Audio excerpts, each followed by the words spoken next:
ndatopererwa zukuru nechandasangana nacho handapererwa chaizvo. Unotonatsoshayiwa kuti munhu anenge abatwa nemweya wani iya Diabolos wachona anenge ambomupinda sei kuzosvika pakuuraya mwana wake kana idzo hasha dzachona dzinoputira munhu pakusaona kuti zvaakuita hazvisiri izvo. Unotozvishayirwa pazvo. Handiti so chiteerera kana wanga usati wasubscribe paSaint TV kukurudzirana muzukuru kuti ngatiite kuti musha wedu urambe uchingokura uchienda mberi. Handiti let's subscribe, turn on your notification bell so that whenever we upload a video you will be notified. Ndichitoti maswera sei kwese kwamuri vazukuru vasekuru Saint.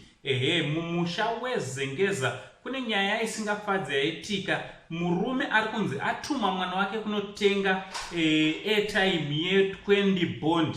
Mwana nekusvikawo kwaazoita kwaanga achida kutenga airtime yaya zviri kunzi atenga airtime ye40 bond instead of 20 bond. Handiti zvazogumburisa baba vachona vakasvika pavatora sando vakatema mwana mumusoro akauraya mwana wake.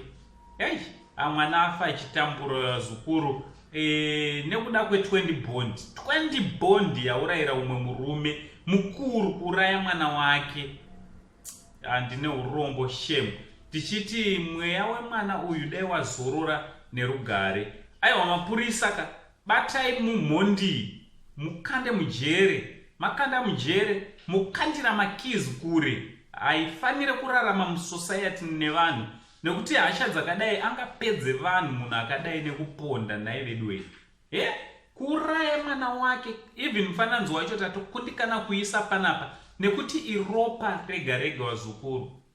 Chinhu chinorwadza. Handiti ngataura newo macomments. Inini hangu mafunguro angu ndoatataura kuti mapurisa kandai mujere mhondi haadhiserve kurarama nevanhu munhu akadai.